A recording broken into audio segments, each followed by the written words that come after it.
भगवान शिव की भक्ति नहीं कर रहे, भगवान शंकर स्वयं आपके हृदय में विराजमान होकर, भगवान शिव स्वयं आपके हृदय में निवास कर शिव भक्ति की प्रेरणा दे।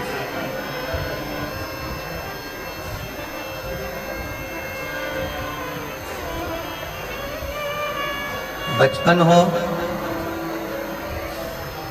जवानी हो, अधेड़ी हो, बुढ़ापा हो,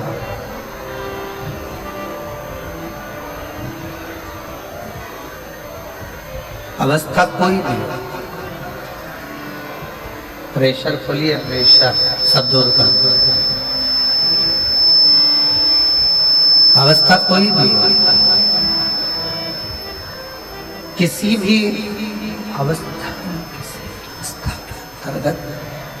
किसी भी अवस्था में हम जब भगवान शिव को भजते हैं, भगवान शिव की भक्ति को धारण करते हैं, भगवान शंकर की अविरल भक्ति को अपने हृदय में उतारते हैं, किसी भी अवस्था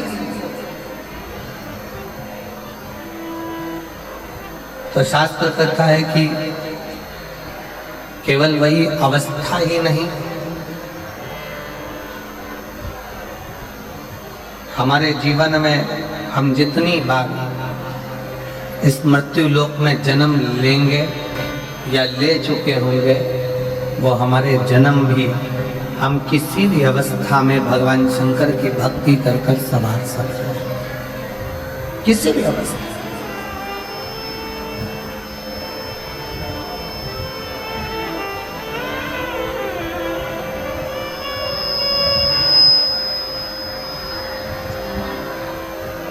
पर आज का जो मनुष्य है, आज का जो मानव है,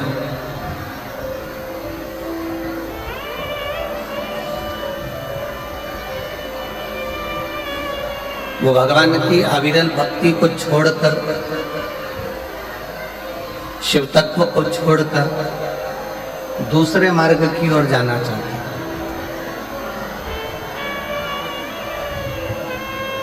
थोड़ा सावधानी से कथा का रसतत्व ग्रहण करिएगा। बहुत दूर दूर से आप लोग आए हैं,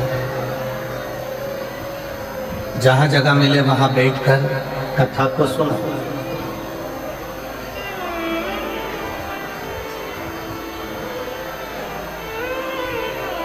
लंकाधिपति रावण अपने विमान पर बैठकर भ्रमण के लिए निकला।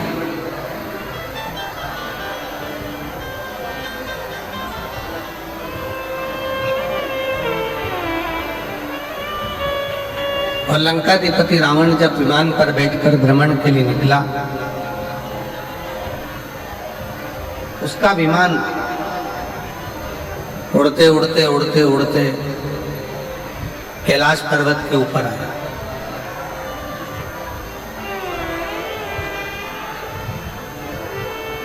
और विमान जब उड़ते उड़ते कैलाश पर्वत की ओर आया, तो कैलाश पर्वत के ऊपर विमान रावण का नहीं जाता।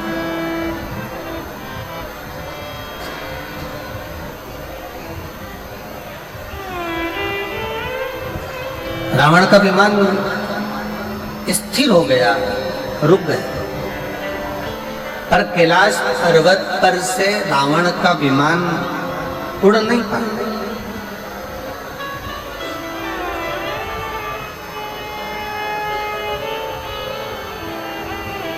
और जब रावण का विमान कैलाश पर्वत पर से उड़ नहीं सका, कैलाश पर्वत से ऊपर से जा नहीं सका, तो रावण को बड़ा क्रोध आया। रावण को बड़ा गुस्सा है।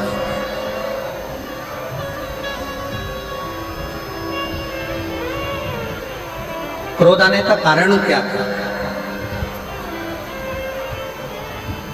शिव महापुराण की कथा कहती है कि व्यक्ति को क्रोध 3 कारणों से आता है। व्यक्ति को क्रोध आने के 3 कारण हो जाते हैं।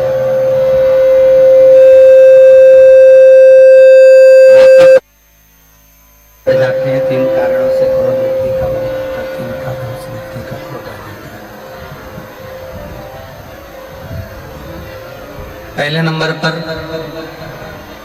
जब व्यक्ति किसी बेकार भोजन को ग्रहण करने लगता है, तामसी भोज को ग्रहण करने लगता है,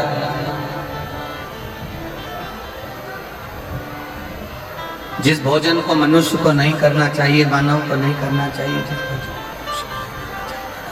करना चाहिए, जिस भोजन को मनुष्य को नहीं करना चाहिए, मानव को नहीं करना चाहिए, जो केवल जानवरों के लिए है, पशुओं के लिए है,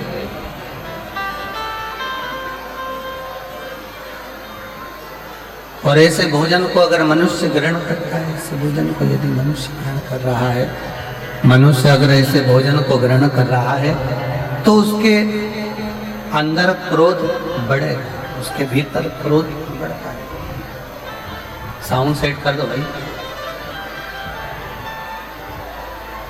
उसके अंदर भोजन करने पर, तामसी भोज ग्रहण करने पर, बेकार भोजन ग्रहण करने पर उसके अंदर क्रोध की मात्रा बढ़ती चली जाए, क्रोध उसके अंतर्गत बढ़े।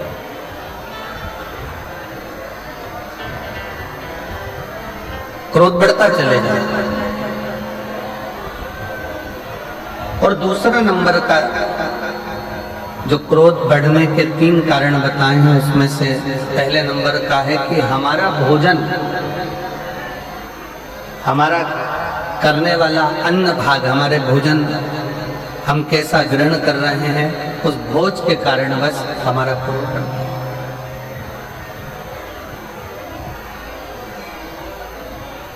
क्रोध बढ़ने का दूसरे नंबर का कारण है हमारे भीतर का अहंकार।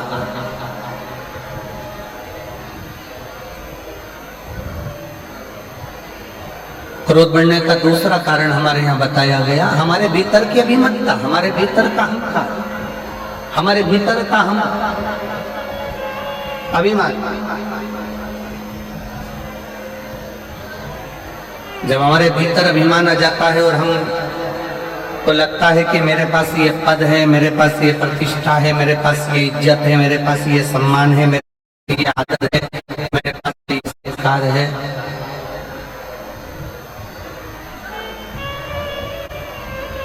और मेरे पास में ये पद, प्रतिष्ठा, सम्मान, इज्जत है, और इसके बाद मेरी अगर बात पूर्ण नहीं हो रही है तो मुझे क्रोध आए।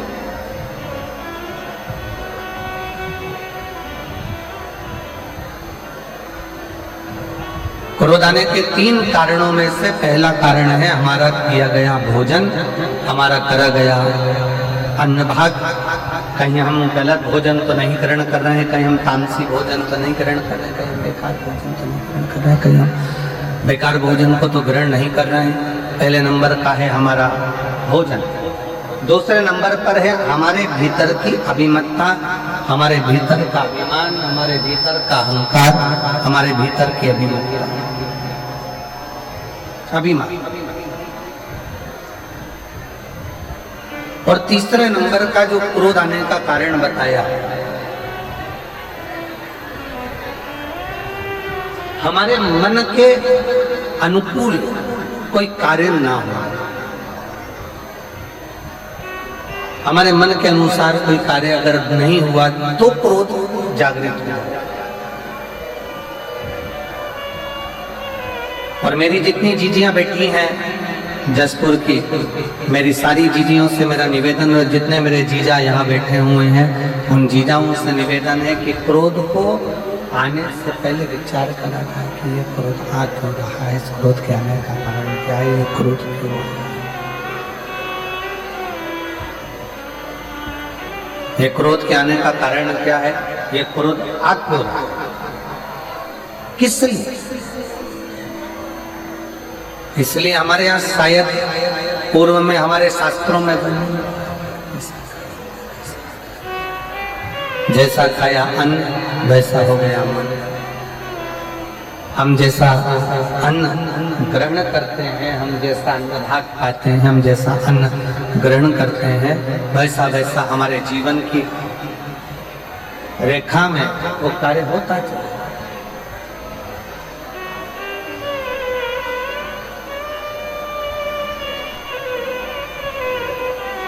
शिव कथा कह रही है, लंकाधिपति रावण को भी क्रोध आया।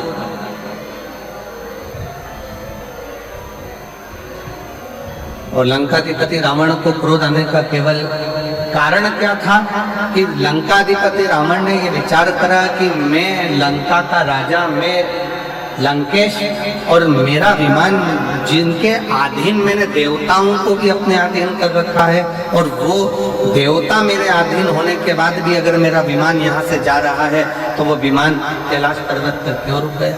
वो कैलाश पर क्यों रुक जाता है? किस लिए रुक जाता है वो विमान? कैलाश पर क्यों? कैलाश पर्वत पर वो विमान किस लिए रुका? क्यों रुका?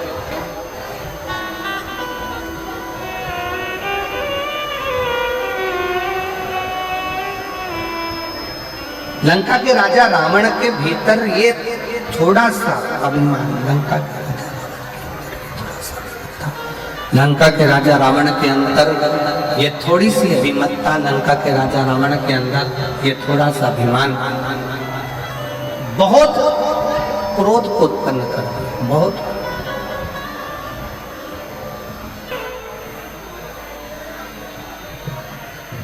क्रोध आने के 3 कारणों का निश्चितता करेगी कि क्रोध के 3 कारण हैं। पहला, हमारा किया गया भोजन। दूसरे नंबर पर हमारे भीतर की अभिमतता, हमारे भीतर का अहम।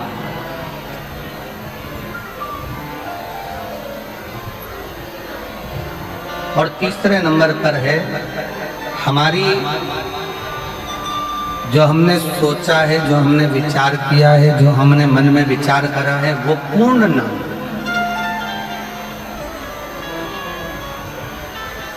अच्छा, शिव महापुराण की कथा एक बात और अच्छे से कहती है कि किसी से आप इतनी आस क्यों लगा रहे? किसी से आस क्यों लगा रहे? किसी से इतनी आस लगा?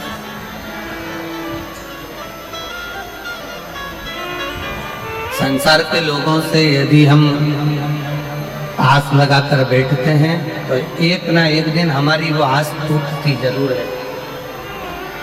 एक ना एक दिन हमारी वो आस टूटती जरूर है। पर शिव महापुराण की कथा कहती है, अगर हमने पूर्ण विश्वास के साथ में, पूर्ण भरोसे के साथ में भगवान देवाधिदेव महादेव से जब कोई आस लगाई है, पूर्ण भरोसे के साथ में जब काल अधिपति महाकाल राजा से कोई आस लगाई है, पूर्ण विश्वास के साथ में जब हमने भगवान शंकर श्री कुबेरेश्वर बाबा से कोई आस लगाई है, पूर्ण विश्वास के साथ में जब हमने मदेश्वर बाबा से कोई आस लगाई है, तो शिव महापुराण की कथा कहती है वो आस फिर टूटती नहीं है, वो आस पूर्ण होकर ही रहती है, पूर्ण होती है।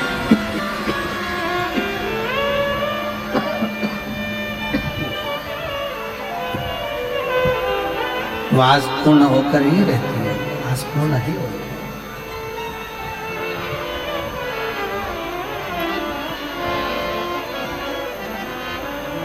क्रोध आने के 3 कारणों में से एक कारण है हमारे मन में जो हमने सोचा, हमने मन में जो विचार करा, हमने जो विचार कर रखा है वो पूर्ण ना हो।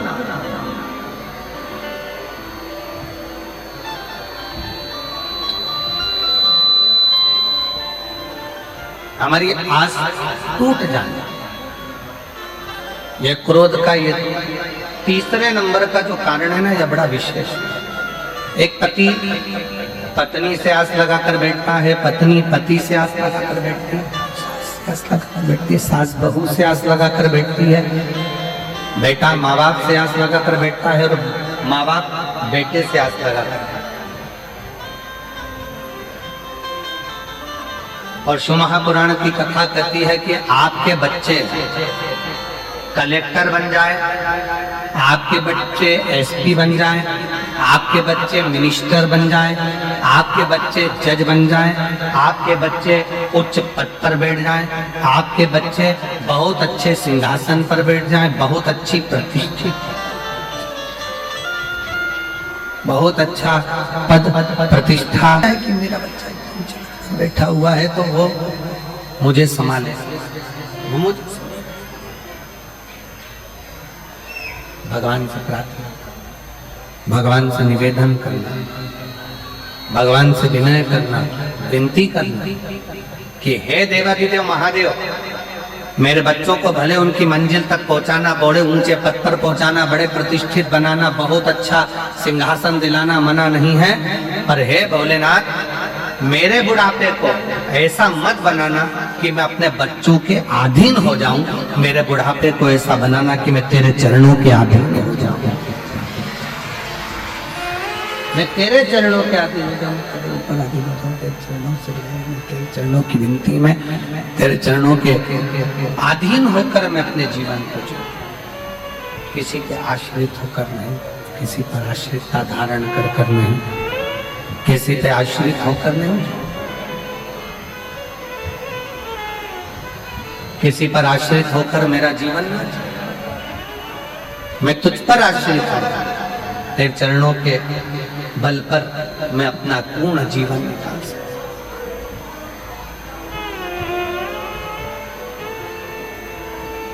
यदि हम संसार के लोगों से, परिवार के लोगों से, कुटुंब से, नातों में, रिश्तों में, परिवार में या किसी अपनों से आस जोड़कर चलेंगे तो एक ना एक दिन वो आस टूट जरूर जाए, वो टूट जाए। पर शिव महापुराण की कथा कहती है, जब हमने आस उस देवाधिदेव महादेव से लगा लिया, आस अगर परमात्मा से लगी है तो वो टूटने वाली नहीं है। दुनिया की आस टूट जाएगी पर परमात्मा की आस नहीं टूटेगी।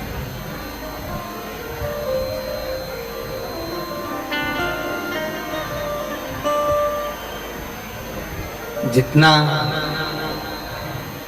विशाल कैलाश पर्वत है,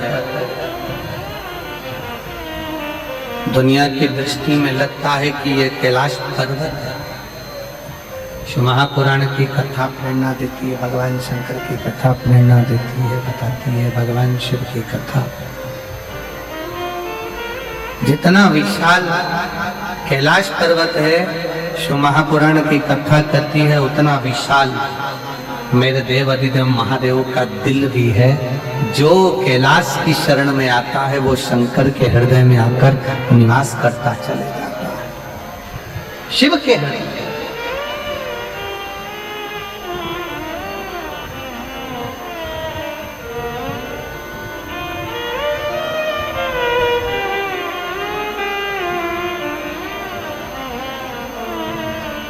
क्रोध आने के 3 कारण बताए गए हैं। पहले नंबर का कारण क्रोध आने का है हमारा भोजन, सात्विक करिए,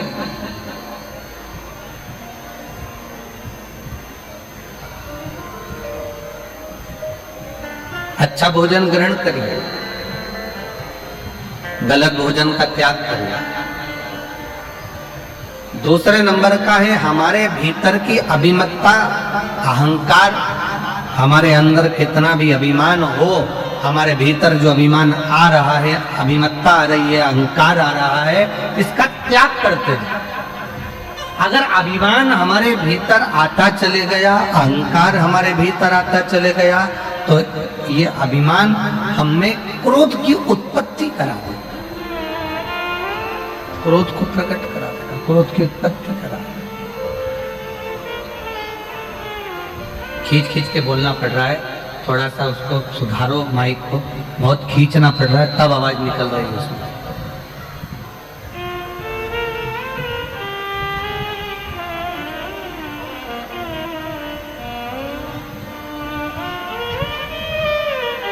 फिर तीसरे नंबर का है हमारा आस, हमारा विश्वास। हम जिससे आस लगाकर बैठे हुए हैं, वो आस जब टूटी है तो फिर क्रोध ने उत्पत्ति हो, फिर क्रोध की उत्पत्ति।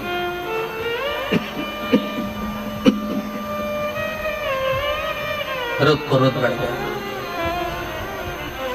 रावण को अभिमान के कारण गुस्सा आ गया, अभिमत्ता के कारण क्रोध आ गया, और कैलाश पर्वत पे से रावण जा रहा था। रावण के जाते जाते विमान रुक गया और विमान आगे नहीं गया, रुका। रावण को क्रोध आया, बहुत गुस्सा आया, बहुत क्रोध आया रावण को, बहुत।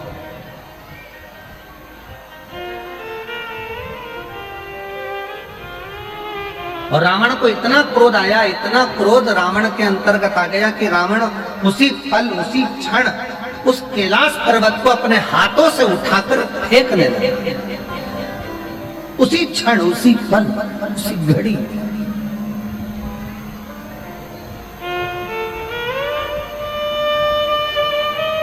और जैसा रावण को क्रोध आया ना, अभिमत्ता के कारण, अहंकार के कारण, वैसा ही क्रोध आपको भी आता है।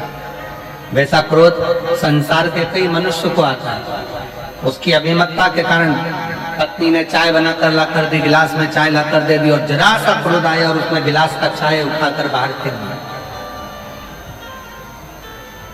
भोजन लगाया गया, थोड़ा सा उसमें नमक कम पड़ गया, मिर्ची कम पड़ गई, थोड़ा सा उसमें सामान कम पड़ गया, क्रोध आ गया, गुस्सा आ गया, भोजन की थाली उठाई फेंक दी।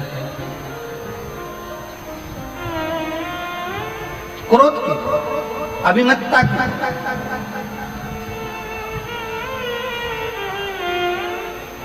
शायद भारत के संतों ने, इस भारत भूमि के संतों ने इसलिए कहा है कि सबसे बड़ा संयम है अपने क्रोध का संयम।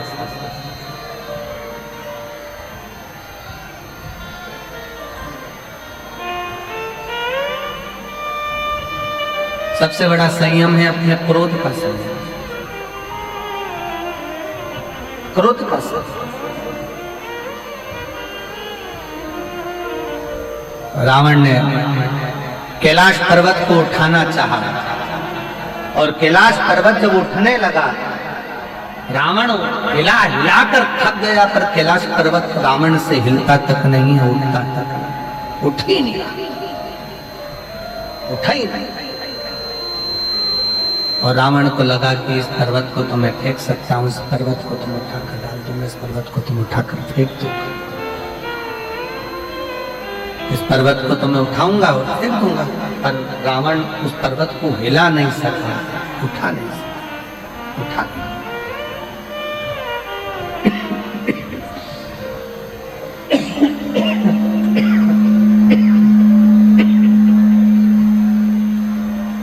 रावण उस पर्वत को हिला नहीं सका, उठा ना सका।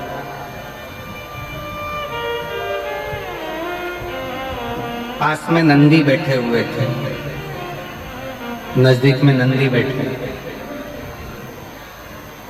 और नंदी ने देखा कि रावण बहुत देर से लगा हुआ है, पर इससे पर्वत उठ नहीं रहा। ये पर्वत इससे हिला नहीं है, पर्वत इससे उठा नहीं है। तब नंदी ने रावण को अपने पास में बुलाया,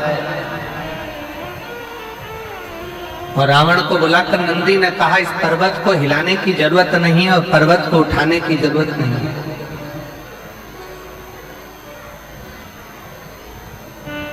एक काम करो, शिव की आराधना करो, शंकर की भक्ति करो, शिव की आराधना करो, भगवान शंकर का भजन करो, भगवान शंकर की स्तुति करो, भगवान शंकर की आराधना करो, भगवान शंकर का स्मरण करो, भगवान शंकर की भक्ति को धारण करो, उससे विनय करो।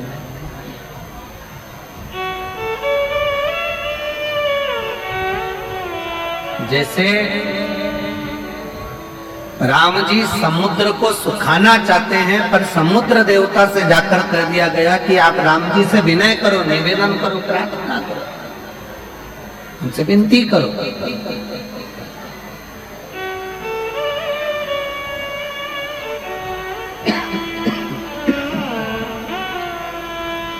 उनसे विनय करो, उनसे निवेदन करो, उनसे प्रार्थना करो।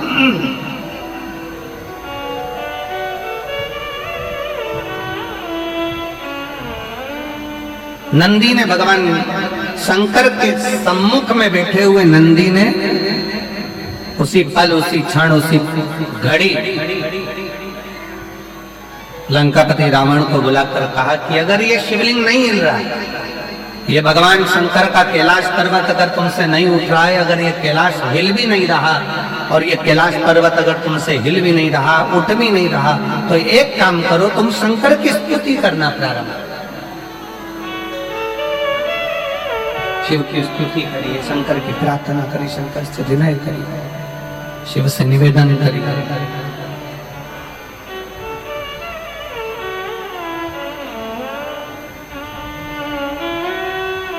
और कितनी सुंदर बात नंदी ने कही है। नंदी ने ये बात जो कही वो वास्तव में बड़ी सुंदर है कि मान लो यदि कोई कार्य तुम्हारा हो नहीं रहा और पूरी दुनिया में तुमने कर कर देख लिया, बहुत प्रयास कर कर देख लिया, तो भी वो कार्य अगर तुम्हारा नहीं होता, तो फिर एक काम करो कि शिव की स्तुति करो, शंकर की स्तुति, शंकर का गुणगान, शंकर की भक्ति, शंकर का स्मरण।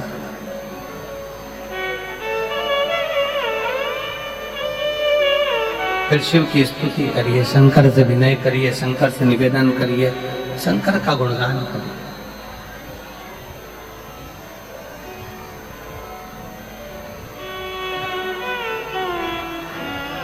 पर भगवान की भक्ति होती कब?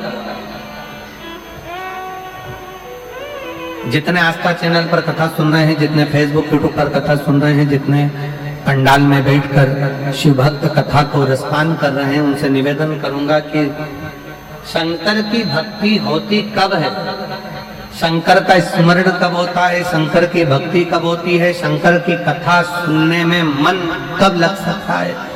जब अपने भीतर की अभिमत्ता, अपने भीतर का अहम, अपने भीतर का अहंकार, अपने भीतर की आसक्ति, अपने भीतर का काम, अपने भीतर की तृष्णा जब दूर हो जाए, तो समझो कि आप शिव में मन लगा बैठे। कितने सारे लोग बैठे हैं यहाँ पर कथा में, सब पंडालों के अंदर लोग शिव भक्त बैठे हुए हैं। कई लोग ऐसे भी होंगे जिनका आकर बैठ तो गए पर दिल नहीं लगता।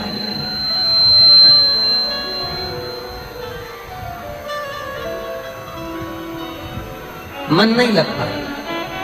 और कई कई लोग ऐसे आकर बैठे हुए हैं कि कल रात भर पानी गिरा,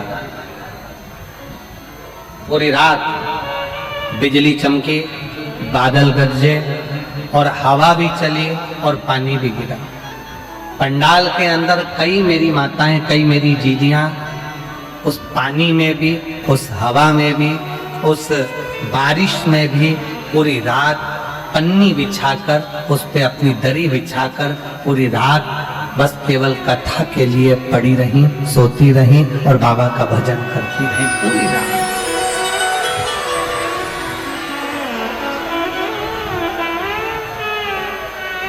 पूरी रात आप अपने अपने घर में सो रहे थे और वो पंडाल में बैठे। पंडाल भी हवा में, तेज आंधी चले, तूफान चले, हवा चले और बहुत बहुत गर्जना बादल करें, तो सब उस पर आश्रित होकर सो रहे। विश्वास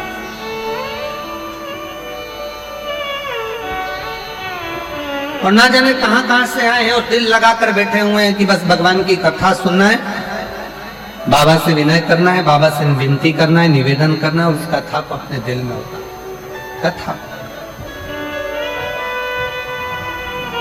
और देती है। और कई कई लोग ऐसे भी हैं कथा में बैठे हैं कि बस बैठना है, अपने क्षेत्र में कथा हो रही है तो जरा देख लें कैसी हो रही है, क्या हो रहा है, कैसा हो रहा है, क्या करना है, दिल नहीं लग पा रहा। बस समय 1 बजे से 4 बजे तक का समय है, तो वो समय निकल जाए, अपन अपने घर जाए, फिर आराम करें, फिर वापस सुबह आ जाए। समय नहीं निकाल, दिल लगाओ बाबा से। और जिसने हृदय से, दिल से शिव महापुराण की कथा को श्रवण कर लिया, पंडाल में बैठकर बाबा की स्तुति कर कर, झोली पसार कर मांग लिया, उसका पत्र 3 महीने में वापस व्यासपीठ पर आकर विराजमान हो गया।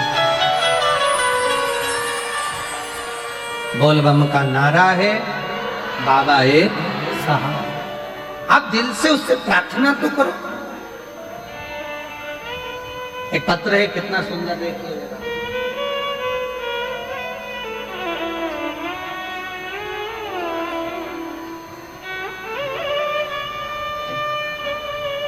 मेरा नाम मुन्नी देवी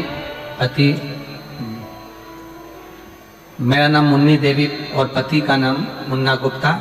अंबिकापुर आकाशवाणी चौक मेरा मोबाइल नंबर ये है। कहीं बैठी हो तो हाथ हिला सकते हैं। आती है आ जाओ, एक बेलपत्र ले जाना, आ जाइए। मेरा नाम मुन्नी देवी है, पति का नाम मुन्ना गुप्ता है। अंबिकापुर आकाशवाणी चौक मोबाइल नंबर ये है। एक लोटे जल का मैं क्या महत्व बताऊं गुरुदेव। 2020 में मैंने अपना बच्चादानी का ऑपरेशन कराया था। पत्र एलईडी पर आ रहा होगा, आप लोग पढ़ सकते हैं। 2020 में अपना बच्चादानी का ऑपरेशन कराया। फिर मैंने 2024 में मैंने अपने बड़े बेटे की शादी करने के बाद 2 दिन बाद मेरे पेट फूलना चालू हो गया। फिर हम डॉक्टर के पास गए तो डॉक्टर ने बताया कि पेट में पानी भर गया। फिर पानी निकालने के लिए बाद में डॉक्टर ने पानी निकलने के बाद जांच करी। फिर उसकी रिपोर्ट 1 हफ्ते के बाद आई और रिपोर्ट में मालूम पड़ा कि मुझे 3rd स्टेज का कैंसर हो गया। 3rd स्टेज का कैंसर हो गया। फिर मेरा पूरा परिवार अस्त व्यस्त हो गया। गुरुजी, मेरे परिवार में अकेली मैं और मेरे 3 बेटे हैं। एक बेटा सब्जी बेचता है, दूसरा बेटा चना बेचता है। एक बेटा सब्जी बेचता है, दूसरा बेटा चना बेचता है और तीसरा बेटा पढ़ाई कर रहा है। आर्थिक स्थिति पहले से ही खराब थी और अचानक से ये बीमारी डॉक्टर ने मुझे ऑपरेशन का बोल दिया। फिर मेरा इलाज चालू हो गया। रायपुर के एम्स के अंतर्गत हॉस्पिटल में मेरा इलाज चलता है। मेरी ननंद ने मुझे बताया कि टीवी पर आस्था चैनल पर वो सियोर वाला महाराज कथा करता है। 1 बजे से 4 बजे तक कथा आती है, शिव महापुराण की कथा सुनाकर। शंकर को 1 लोटा जल चढ़ाने का मेरी बहन ने मेरे को बताया और हमने शंकर की कथा श्रवण करना प्रारंभ करी। गुरुदेव, मेरा एक ऑपरेशन हो गया और ऑपरेशन होने के बाद डॉक्टर ने कहा कि कैंसर पूरे शरीर में फैल चुका है, तो बचने के चांस नहीं। अब करे तो करे क्या, किससे कहें। तब रायपुर में आपकी कथा चल रही थी और रायपुर में कथा चल रही। एक ऑपरेशन करने के बाद मैं रायपुर की कथा के पंडाल में जाकर बैठ गई। 1 दिन की कथा सुनी और वहीं पर मैंने बाबा से विनय करा। बाबा, लोग कहते हैं कि तू पंडाल में बैठकर जो मांगा जाता है वो तू देता है। बस बाबा से विनय कर 9:15 वाला जो उपाय है वो करना प्रारंभ करा। पशुपतिनाथ का व्रत करना प्रारंभ करा। शिवजी पर 1 लोटा जल चढ़ाना प्रारंभ करा और कुंदकेश्वर महादेव का नाम लेकर, आपने कहा था डॉक्टर जितनी दवाई दे सब खा। आपने कहा डॉक्टर जांच का बोले जांच करा। आपने बोला डॉक्टर जो जांच का बोले वो जांच कराओ, दवाई दे वो दवाई खाओ। मैंने डॉक्टर की दी हुई दवाई कुंदकेश्वर महादेव का नाम लेकर, कुंदकेश्वर बाबा का नाम लेकर खाना प्रारंभ करी और श्री शिवाय नमस्तुभ्यम का जाप करती रही। आज मैं बाबा को धन्यवाद देने के लिए आई हूँ। डॉक्टर ने मुझे केवल 3 महीने दिए थे। आज बाबा की कृपा से मैं जीवित हूँ और बाबा की कृपा से मेरा कैंसर समाप्त हो। आज शिव की कृपा से मेरा कैंसर समाप्त हुआ। मेरी रिपोर्टें नॉर्मल हुई और मैं बाबा को यहाँ प्रणाम करने के लिए आई। गुरुदेव, मैं डेली शिवालय जाती हूँ, शंकर के मंदिर को साफ करती हूँ, बेलपत्र चढ़ी हुई खाती हूँ और बाबा की वजह से मैं आज बाबा के उनकी कृपा से कैंसर की बीमारी से ठीक हो गई हूँ। ये शिव की कृपा है और ये उनकी उदारता। और तेरा ही दिया मैंने खाया पिया है, शुक्रिया तेरा शुक्रिया, मुझे भोले बाबा ने बहुत दे दिया, तेरा शुक्रिया तेरा शुक्रिया। ये जायदाद दी है, औलाद दी है, ये जायदाद दी है, औलाद दी है, मुसीबत में हर वक्त इमदाद दी है, तेरा ही दिया। अंदर का प्रेशर खोलो। खाया पिया है, तेरा शुक्रिया है, तेरा शुक्रिया है, मुझे भोले बाबा ने बहुत दे दिया है, तेरा शुक्रिया है, तेरा शुक्रिया। ये शिव की उदारता है, ये शंकर की करुणा है, शंकर की उदारता है। उसकी कृपा के बिना कुछ नहीं मिल सकता, उसकी उदारता के बिना कुछ प्राप्त नहीं हो सकता। जब तक वो कृपा ना करे तब तक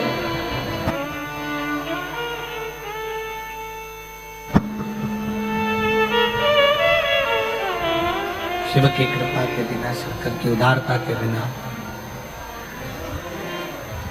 शिव की उदारता के बिना यह सब शून्य है।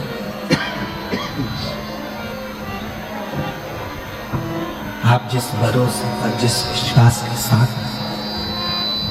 जिस भरोसे के साथ भगवान शंकर की आराधना करते हो, शिव को एक लोटा जल समर्पित करते हो, शिव उस जल को स्वीकार करता है।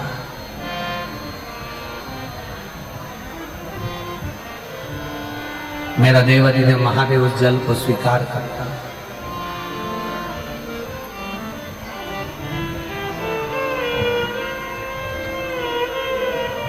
भगवान और भाव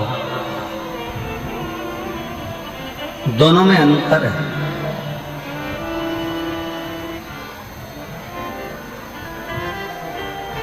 भगवान को पाने के लिए पूजा की जरूरत हो सकती है, और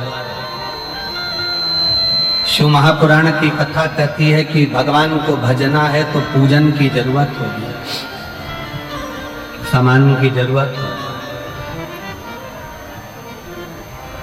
पर शिव महापुराण की कथा कहती है कि भगवान को प्राप्त करने के लिए पूजा की सामग्री की जरूरत नहीं, भगवान को प्राप्त करने के लिए केवल तुम्हारे निर्मल भाव की जरूरत है। आप जितना शुद्ध भाव, जितना हृदय से जितना शुद्ध भाव आप रखेंगे, भगवान वैसा प्राप्त होता चले।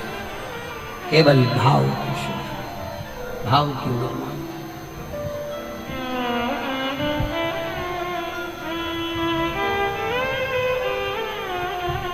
नंदी रावण को समझा रहे हैं।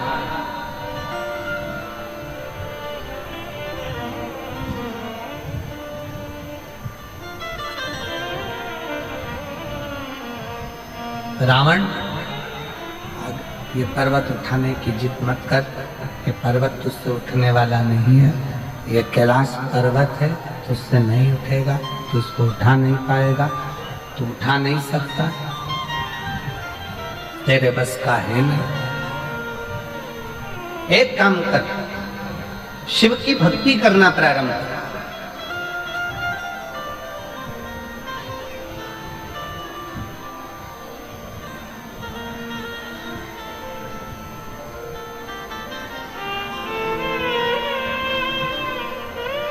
शिवजी पे एक लोटा जल चढ़ा, अभी की अभी तुझे प्रमाण मिल जाएगा।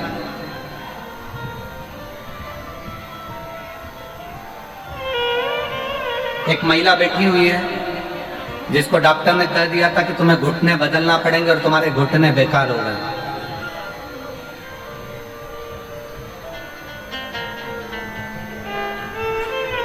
मिथिला जायसवाल, पति हेमंत जायसवाल, जिला शक्ति, छत्तीसगढ़, ग्राम जोंगरा की रहने वाली हूँ। कहीं बैठी हो तो हाथ हिला सकती हैं। अगर कहीं बैठी आप ही हैं ऐसे हाथ हिला दो, एक बार वापिस हाथ हिला। मेरा नाम मिथिला जायसवाल, पति हेमंत जायसवाल, जिला शक्ति, आ जाइए, आ जाओ, जिला शक्ति, छत्तीसगढ़, ग्राम जोंगरा की रहने वाली हूँ। 2021 में मेरे घुटने में दर्द हुआ, चलना फिरना बंद हो गया। डॉक्टर ने कहा कि ये घुटने तुम्हारे बेकार हो गए और ऑपरेशन का कर दिया। अब किस पर आश्रित हो? आप कहते हो कि डॉक्टर को दिखाओ, वो शंकर का एक रूप है। मैं डॉक्टर को शिव का रूप मानकर डॉक्टर की दी हुई दवाई को खाना प्रारंभ करी, पर आराम नहीं लग पाया।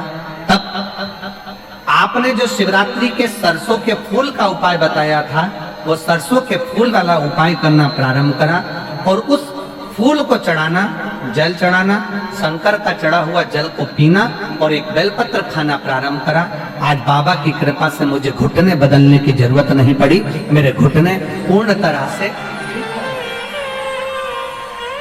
मैं आज बाबा के पंडाल में बैठकर बाबा को प्रणाम करने के लिए आई हूं कि बाबा इतनी बड़ी कृपा आपने मुझ पर करी कि मुझे घुटने नहीं बदलना पड़ा।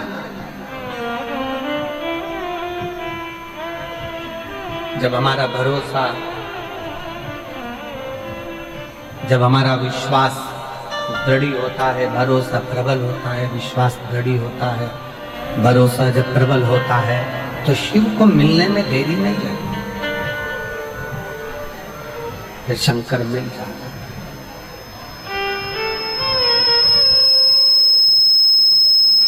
फिर शिव प्राप्त हो जाता है, शंकर मिल जाता है। आ जाओ।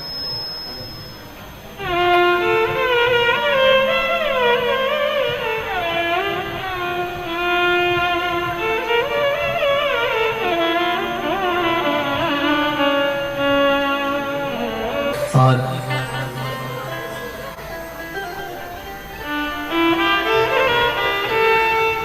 थर्ड स्टेज का कैंसर हो गया था। डॉक्टर ने जवाब दे दिया था, 3 से 6 महीने का समय दिया था कि अभी इतने दिन की मेहमान है। पर आज बाबा की कृपा से पूर्ण तरह से कैंसर ठीक हुआ है और शिवजी पर भरोसा कर एक लोटा जल समर्पित किया है। एक बार जोरदार ताली बजाएं। अब स्वास्थ्य, ये विश्वास, ये भरोसा, और यदि भरोसा है, विश्वास है, भरोसा पूर्ण है, विश्वास पूर्ण है। ये माइक गड़बड़ है आशीष, माइक ठीक नहीं। भरोसा पूर्ण है, विश्वास ठीक है, तो शिव क्यों ना, शंकर क्यों ना, शंकर क्यों ना अपना।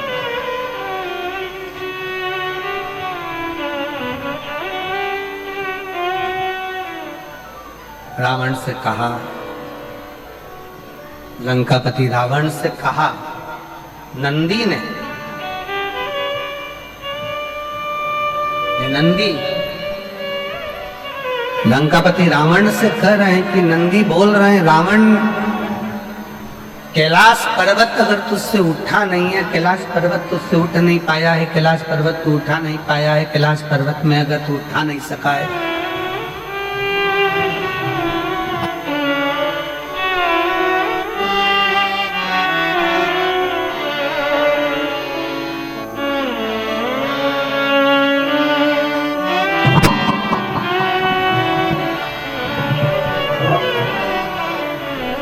कैलाश पर्वत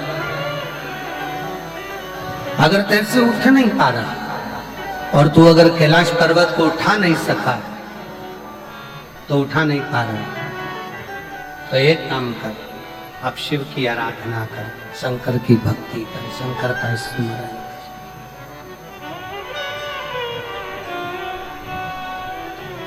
शिव की भक्ति में लग जा, शंकर की भक्ति में लग जा, शिव की उपासना में लग जा, शिव स्मरण में लग जा। कर शंकर की भक्ति।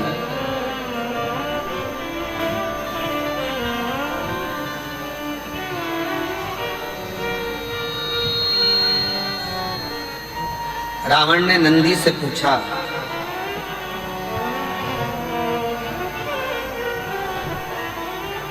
कि नंदी, मेरे जैसे लंका के राजा रावण को तुम कह रहे हो कि शंकर की भक्ति में रमो, क्या तुम शिव की आराधना करते हो? क्या तुम शिव की आराधना करते हो?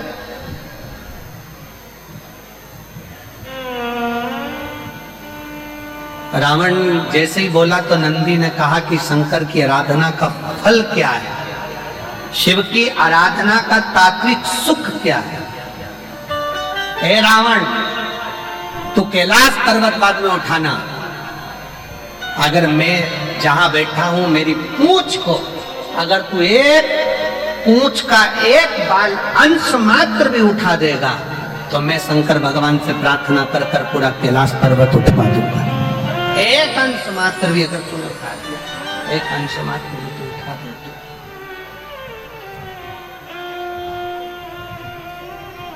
बहुत सावधानी से जरा स्मरण में लीजिएगा, कथा का चित्तवृत्ति में अपने जीवन में उतारिएगा, अपने जीवन में इस कथा के भाव को उतारना कि जो शंकर भगवान की भक्ति में डूबा रहता है, जो भगवान शंकर के स्मरण में डूबा रहता है, जो भगवान शंकर की अविरल भक्ति को धारण करता रहता है, उसका बाल बांका करना भी कठिन है,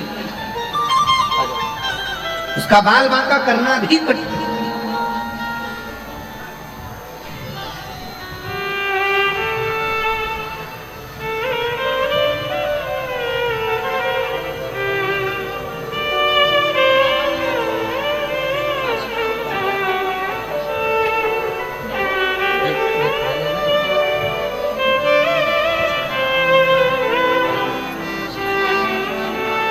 बाबा,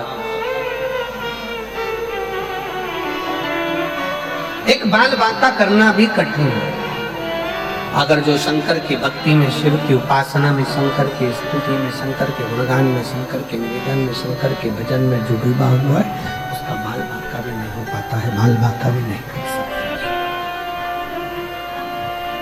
नंदी,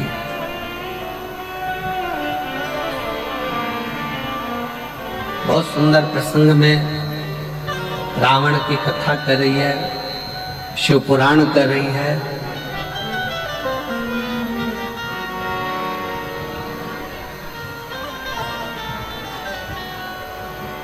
दुनिया में धन मिले चाहे ना मिले, संपदा मिले चाहे ना मिले, राज सत्ता मिले चाहे ना मिले, वैभव मिले चाहे ना मिले, परशु महापुराण की कथा कहती है एक अच्छा सलाहकार जीवन में जरूर मिलना चाहिए, अच्छी सलाह देने वाला।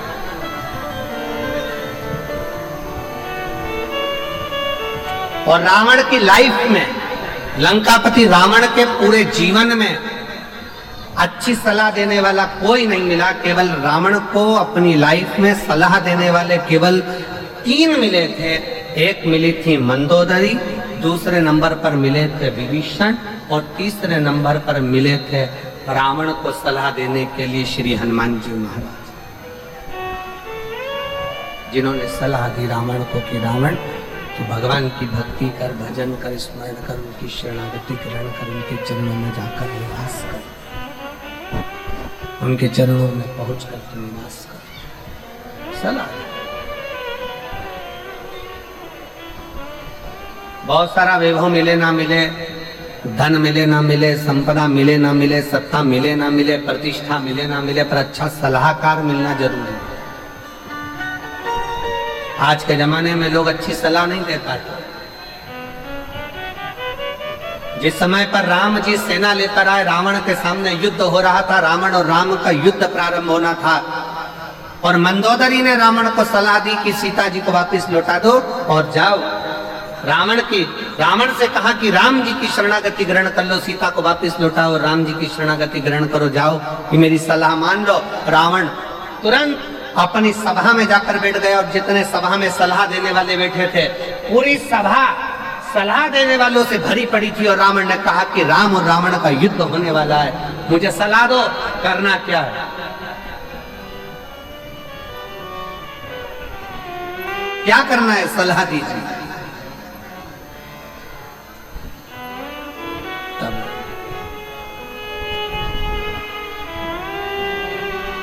जितने रावण के सलाह देने वाले बैठे थे वो कहने लगे, क्यों चिंता करते हो महाराज, बंदरों की सेना है, हम असुर राक्षस